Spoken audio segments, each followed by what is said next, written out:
미국 뉴욕의 한 패션 회사 사무실. 사진을 이따위로 밖에 못 찍어? 이 목소리는 아시아인들을 대상으로 옷을 판매하는 회사의 CEO가 중국인 직원의 사진 실력에 탄식을 하며 소리치는 목소리입니다. 그렇게 회사 매출이 급감하고 부도가 날 상황이 되자 중국인 직원들을 자르고 전부 한국인 직원들을 채용했다고 하는데요. 어떤 일이 있었을까요? 가온놀이 타임과 함께 알아보겠습니다. 안녕하세요. 저는 비교적 젊은 나이인 30대의 나이에 건실한 패션 회사를 운영하고 있는 에릭이라고 합니다. 지금은 제가 생각했던 안정적인 매출에 도달한 회사이지만 불과 몇 년 전까지만 하더라도 저희 회사는 심각한 경영난으로 부도 위기에 놓인 적이 있었어요. 그때는 창업을 한 것이 후회가 되더라고요. 저는 돈을 많이 벌고 싶어서 대학교를 졸업하자마자 회사를 몇 군데 짧게 다니고 지식과 경험도 없이 겁도 없이 창업을 했어요. 그때는 부모님을 포함해서 다들 저보고 미쳤다고 입을 모아 말했어요. 하지만 지금은 저를 제일 자랑스러워한답니다. 저는 어려서부터 옷 입는 것을 좋아했습니다. 학교가 끝나면 항상 친구들과 옷을 사러 시내에 나갔던 기억이 납니다. 저는 제가 좋아하는 옷을 사기 위해 안 해본 일이 없었어요. 공장에서도 일해보고 택배 일도 해봤죠. 그렇게 땀 흘려서 힘들게 번 돈은 모두 제 옷을 사는데 쓰였답니다. 부모님은 그렇게 힘들게 돈을 벌었는데 왜 쓸모없는 옷에 돈을 쓰는지 이해를 못 하시더라고요. 게다가 저는 한정판 티셔츠나 신발을 다른 일반적인 것보다 훨씬 더 좋아했기 때문에 돈은 모으기가 힘들었어요. 한정판 신발을 하나 사려면 한 달 월급 전부를 줘야 했거든요. 그래서 수중에 돈은 하나도 없었지만 제 옷장과 신발장에는 옷과 신발이 자리가 없이 꽉 차 있었어요. 그 당시 저는 돈이 많은 것보다 옷과 신발이 많은 것이 더 행복했어요. 부모님은 저보고 미련하다고 옷과 신발 사는 것을 줄이고 돈을 모아야 나중에 제가 편하게 살 수 있다고 말씀하시곤 했어요.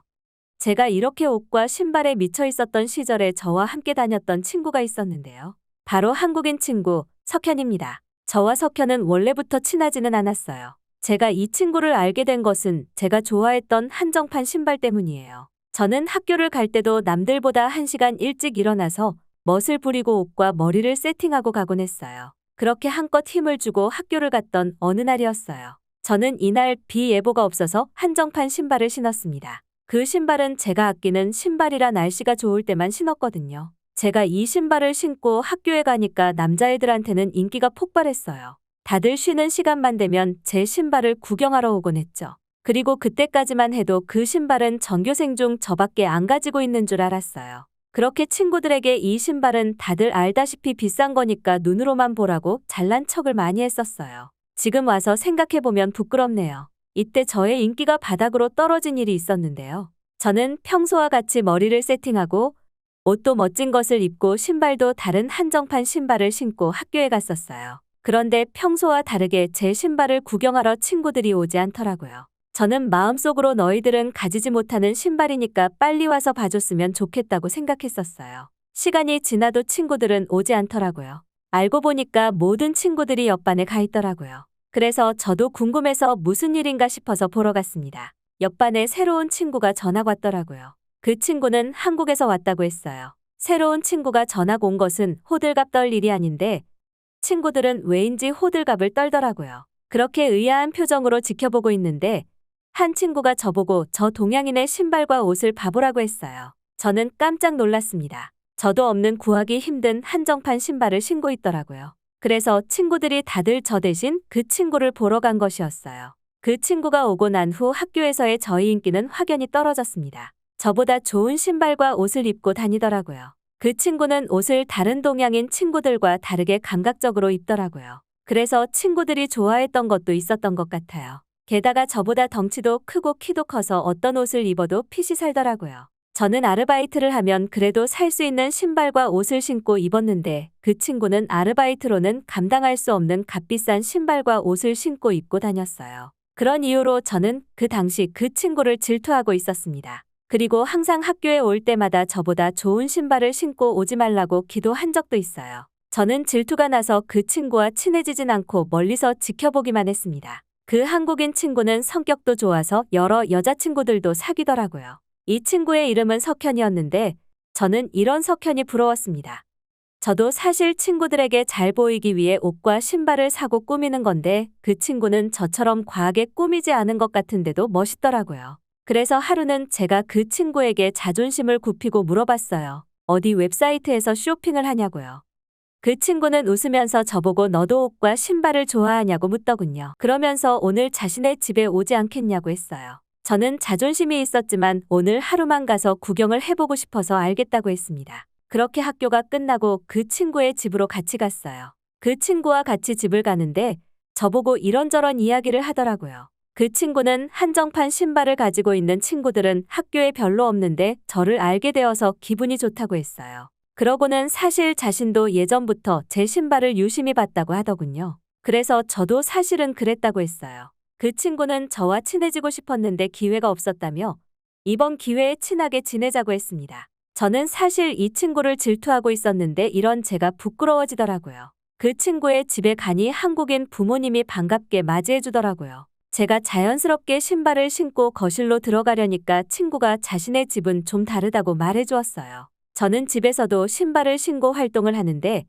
이 한국인 친구의 집에서는 신발을 벗어야 한다고 했어요. 저는 친구 보고 놀리지 말라고 웃으면서 말했습니다. 하지만 친구는 장난이 아니라 한국에서는 다들 신발은 무조건 벗고 맨발 또는 슬리퍼를 신고 생활을 한다고 했어요. 저는 그제야 친구의 말이 진짜인 줄 알았습니다. 친구의 부모님도 보니 다들 신발을 벗고 생활하시더라고요. 그러고는 친구는 저보고 신발을 벗어서 여기 케이스 안에 넣으라고 했어요. 바로 한정판 신발 케이스였습니다. 저도 이 케이스는 집에 있는데 친구와 다르게 저는 제가 안 신는 깨끗한 신발만 넣어서 보관하거든요. 이 한국인 친구는 아무렇지 않게 값비싼 한정판 신발도 닦지도 않은 채로 신발 케이스에 보관하더라고요. 그러곤 저에게도 이 한 자리를 주는 것이 신기했습니다. 저였다면 그러진 못했을 거예요. 저는 무조건 집에 오면 신발 먼저 물티슈로 닦거든요. 그렇게 신발을 벗고 거실을 지나 석현의 방으로 올라갔습니다. 신발을 벗고 집을 돌아다니는 것이 오히려 불편하고 어색하더라고요.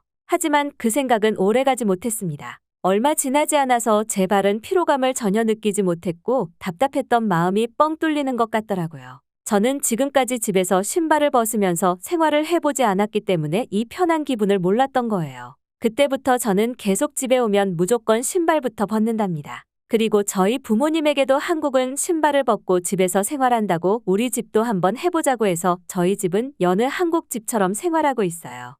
다른 미국인 친구도 저희 집에 놀러 오면 제가 이런 한국인들의 생활 방식을 전파하고 있답니다. 이제는 미국인들이 왜 집에서 신발을 신고 있는 건지 이해가 안 될 지경이에요. 이런 뻥 뚫린 기분으로 석현이의 방을 둘러봤습니다. 석현이의 방은 한눈에 봐도 깔끔했어요. 그리고 한정판 옷과 신발들은 한쪽에 전시되어 있었죠. 그래서 저는 석현이에게 학생인 신분인데 어떻게 이렇게 값비싼 옷과 신발을 살 수 있냐고 물었습니다. 그러자 석현은 자신은 옷과 신발의 사진을 찍어서 파는데 자신의 사진이 인기가 좋아 최상위에 있다고 했어요. 석현은 저에게 사진 몇 장을 보여주더라고요. 한눈에 봐도 다른 사람들이 찍은 사진과는 차원이 다르더라고요. 그 웹사이트에는 친구 말고도 다른 한국인들이 올린 사진들만 상위에 올라와 있더라고요. 그러자 석현은 이유는 모르겠는데 한국인들은 사진을 잘 찍는다고 했어요. 다른 미국인들이 찍은 사진은 수평도 안 맞고 삐뚤삐뚤한데 한국인이 찍은 사진들은 전문가 느낌이 나더라고요. 그래서 저는 석현이 보고 이게 진짜 핸드폰으로만 찍은 게 맞냐고 물었습니다. 석현은 오로지 핸드폰과 조명 하나로 찍었다고 웃으면서 말했어요. 그 말을 듣고 석현의 SNS가 떠올랐습니다. 석현의 SNS는 여자친구와 찍은 사진들이 많이 있었는데 전부 모델같이 나왔더라고요.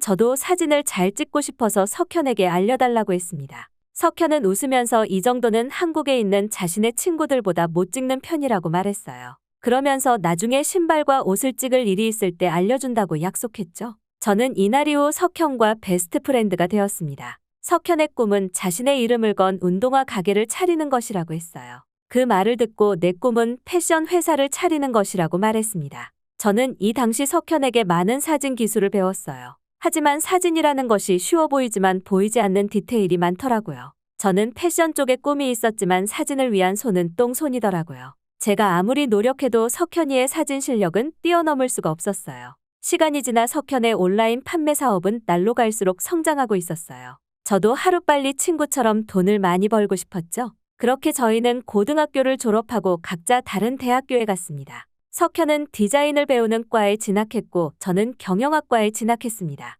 옷과 신발이 좋았지만 나중에 창업을 하게 된다면 경영학과가 더 배울 것이 많다고 생각했어요. 저희는 각자 대학을 다른 지역에 있는 곳을 가니까 자연스럽게 연락이 뜸해지더라고요. 그렇게 연락이 끊어졌어요. 나중에 고등학교 친구에게 얼핏 얘기를 들었는데 한국에서 사업을 하고 있다고 했어요. 저는 이런 석현이 자랑스러웠습니다. 저는 대학교를 졸업하고 몇 군데 패션 회사에서 짧게 일을 했어요. 어떻게 사업이 진행되는지 구체적으로 알고 싶었죠. 그렇게 몇 년을 일하고 저는 부모님에게 말도 안 하고 바로 패션 회사를 창업했습니다. 그 당시에는 회사라고 하기도 뭐했지만요. 비록 젊은 나이에 창업을 했지만 저희 회사는 초반에는 승승장구했습니다. 틈새 시장을 노렸거든요. 저는 미국에 살고 있는 아시아인들을 대상으로 옷을 판매했습니다. 창업을 할 당시 이미 미국인들을 대상으로 판매하는 패션 회사들은 너무 많아서 경쟁이 안 될 것이라고 겁을 먹어서 이런 판단을 했어요. 중국인 직원들도 뽑고 초반은 회사가 날이 갈수록 성장을 했어요. 하지만 중국인 직원들은 다른 직원들과 마인드가 아예 다르더라고요. 초반에만 열심히 하는 척을 한 후 사장인 제가 자리에 안 보이면 바로 농땡이를 피우더라고요. 제가 이 사실을 알았을 때는 이미 늦었습니다. 나중에 알고 보니 예전부터 웹사이트에 올라가는 사진들을 엉망으로 찍어놓고 편집도 안 하고 올려놨더라고요. 그렇게 저희 회사는 매출이 급감했고 적자가 나기 시작했어요. 역시 사업은 사람이 전부다라는 아버지의 말씀이 떠오르더라고요. 그렇게 제가 적자와 경영난에 시달리자 대출도 받았지만 상황을 반전시키기는 힘들더라고요. 제가 머리를 싸매고 울고 있는데 그 순간 핸드폰에 모르는 번호로 한 통의 전화가 오더라고요. 저는 또 대출 이자를 독촉하는 전화인 줄 알고 힘없이 전화를 받았습니다. 제 생각과는 다르게 반가운 목소리의 석현이더라고요. 저는 울음을 그치고 아무 일 없듯이 통화를 이어갔어요. 석현은 한국에서 사업을 성공시켜서 더 큰 대기업에 자신의 회사를 매각했다고 했어요. 그래서 지금은 여행을 다니며 놀고 있다고 하더라고요. 그리고 석현은 저희 근황을 물어서 사실대로 털어놨습니다. 아시아인들을 대상으로 옷을 판매하다가 중국인 직원들 때문에 사업을 말아먹었다고요. 그러자 석현은 자신이 도와주겠다면서 당장 미국으로 오겠다는 것입니다. 저는 말이라도 이렇게 해주는 석현이 고마웠습니다. 하지만 그 말은 진심이었어요. 일주일 후에 바로 석현과 석현의 친구들이 오더라고요. 석현은 이 친구들은 자신이 한국에서 같이 사업을 했던 친구들이라고 저에게 소개하더군요. 석현은 저희 회사 상황을 살피니 바로 카메라를 들었습니다. 저의 회사 창고에 남아있는 옷들을 전부 모델에게 입힌 후 누워가며 촬영을 했어요. 저는 석현 보고 왜 누워서 사진을 찍냐고 물었더니 이 자세가 제일 잘 나온다고 했죠. 나중에 결과물을 보니 정말 예전에 중국인 직원들이 찍었던 사진들과는 차원이 달랐어요. 그렇게 석현과 친구들이 하루에도 몇백 장씩 사진을 찍고 편집해 웹사이트에 올렸습니다. 저의 남아있던 악성 재고들은 하루가 멀다시피 불티나게 팔렸어요. 택배를 포장할 인원이 부족해 아르바이트생까지 고용을 해야 될 정도였죠.